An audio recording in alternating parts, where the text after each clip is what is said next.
Caller line లో ఉన్నారు సురేష్ గారు వి కోట నుంచి. సురేష్ గారు నమస్తే మేడం. మాట్లాడండి, డాక్టర్ ఉన్నారు. నమస్తే డాక్టర్ గారు. నమస్తే సార్, చెప్పండి. సార్ గత 6 ఏళ్ళుగా నాకు డయాబెటిక్ ఉందండి. ఓకే అండి. ఓకే.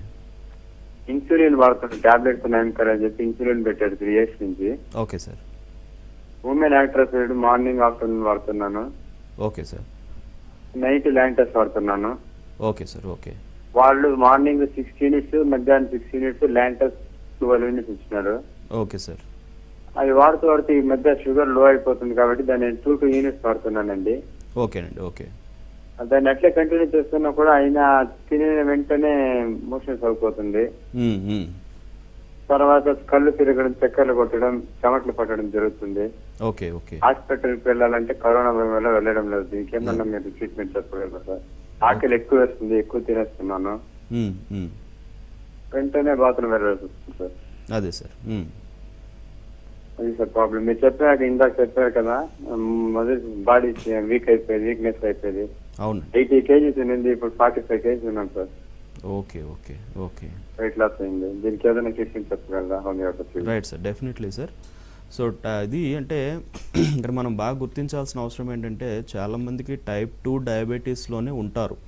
టైప్ 2 డయాబెటీస్ అంటే ఇది అడల్ట్ డయాబెటీస్ అనేది టీనేజ్ దాటిన తర్వాత అడల్ట్ ఏజ్, మిడిల్ ఏజ్ నుంచి స్టార్ట్ అయ్యేటటువంటి డయాబెటీస్ ఇది.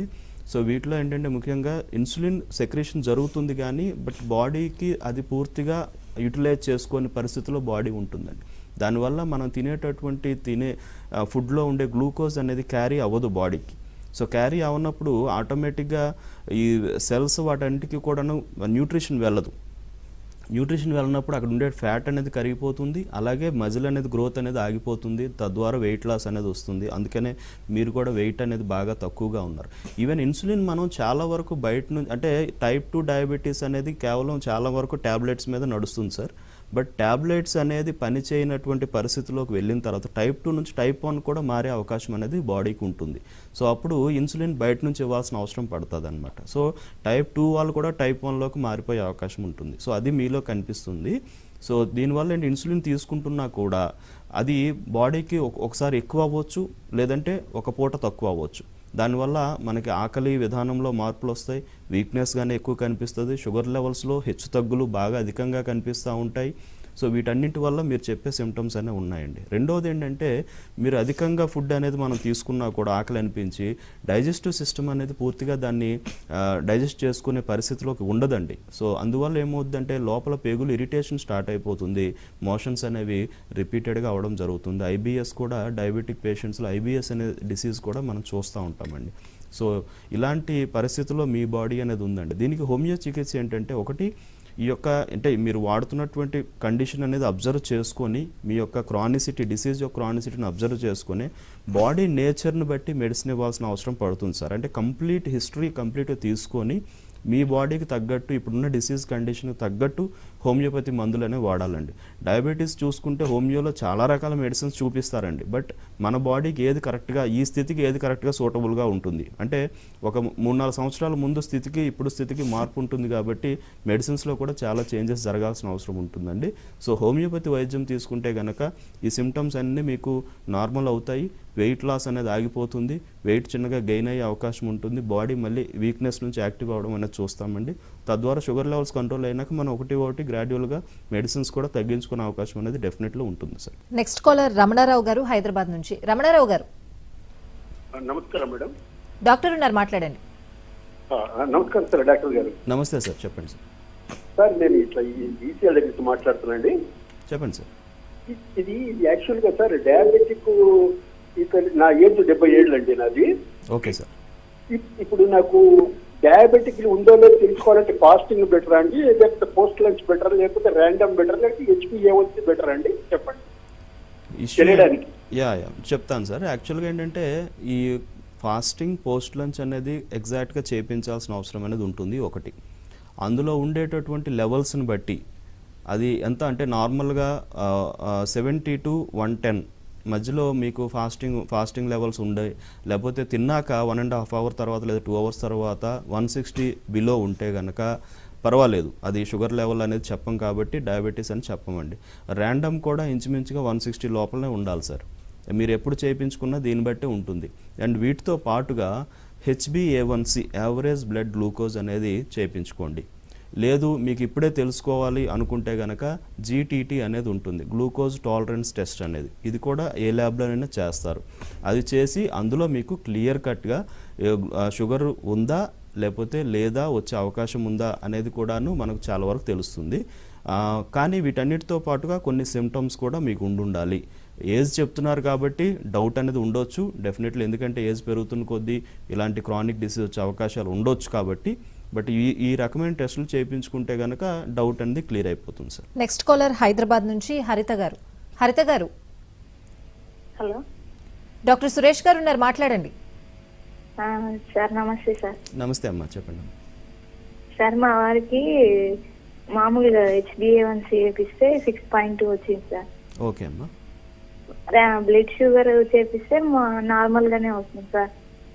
ఓకే, అంటే రెండిట్లో ఏది కరెక్ట్ అండి సార్? బ్లడ్ షుగర్ అయితే ఎప్పుడు చేపించినా కరెక్టే వస్తుంది సార్, తినక ముందు తిన్న తర్వాత ఎప్పుడు చేపించినా. లక్షణాలు ఏమన్నా ఉన్నాయా ఆయన బాడీ పరంగా? ఏం లేవు సార్, ఏం లేవు, బాగానే ఉన్నారు మనిషి అయితే, ఏం వీక్ కూడా ఏం లేరు. వంశ పారంపర్యత ఏమైనా ఉందమ్మా? ఫ్యామిలీ హిస్టరీ ఏమన్నా? ఏం లేదండి. సో అంటే ఫ్యామిలీ హిస్టరీ లేదు, సిమ్టమ్స్ లేవు, కాబట్టి ఇబ్బంది అయితే లేదమ్మా. 6.2 అనేది పర్వాలేదు యాక్చువల్గా. 6.5 లోపు ఉన్నంత వరకు కూడా పెద్ద డయాబెటిక్ లక్షణాలు ఏం కనిపించవమ్మా. 6.5 వరకు ఉంటే కొంచెం చిన్న చిన్న లక్షణాలు కానీ లేకపోతే షుగర్ లెవెల్ కొంచెం బార్డర్ లెవెల్ కన్నా దాటే అవకాశం కానీ కనిపిస్తూ ఉంటుందమ్మా.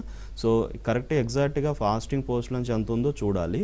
ఒక్కోసారి ఏంటంటే ప్రీ డయాబెటిక్ లెవెల్స్ కూడా ఉంటాయి, అంటే జస్ట్ ఆ బార్డర్ లైన్ డయాబెటీస్ అనేది కనిపిస్తూ ఉంటుంది. బట్ వాళ్ళలో సిమ్టమ్స్ ఏమి ఉండవు, జస్ట్ డైట్ కంట్రోల్ మీరు చేసుకుని అలాగే కొంచెం వాకింగ్ ఎక్సర్సైజ్ లాంటివి చేసుకొని స్ట్రెస్ లెవెల్స్ని కంట్రోల్లో పెట్టుకుంటే కనుక షుగర్ లెవెల్ ఎట్టి పరిస్థితులు పెరిగే అవకాశం ఉండదమ్మా. కాలర్ లైన్ లో ఉన్నారు డాక్టర్, తీసుకుందాం. హలో హలో, నమస్తే అండి, మీ పేరు? మేడం.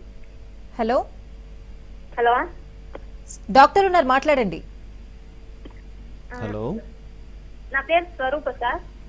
చెప్పండి అమ్మా. నమస్తే. ప్రెగ్నెంట్ మీద షుగర్ వచ్చింది సార్. ఓకే,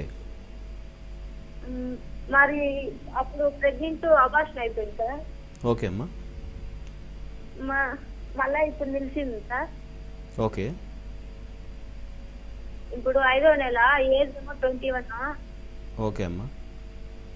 మరి షుగర్ దేని వల్ల?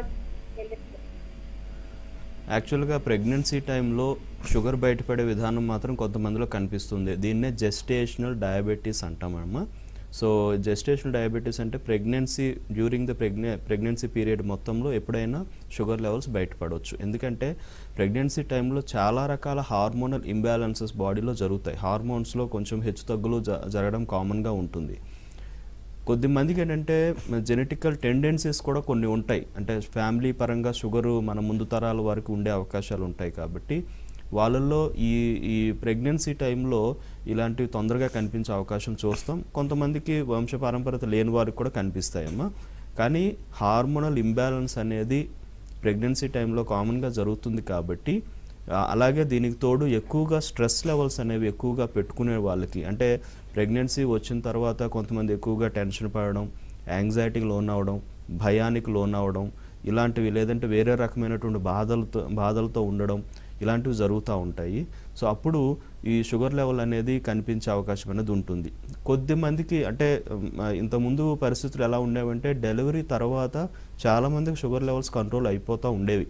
కానీ ఇప్పుడున్న పరిస్థితులు ఏంటంటే డెలివరీ తర్వాత కూడా మళ్ళీ షుగర్ లెవెల్ అనేది కంటిన్యూ అవుతుంది, మెడిసిన్స్ వాడాల్సిన అవసరం అనేది పడుతుందండి.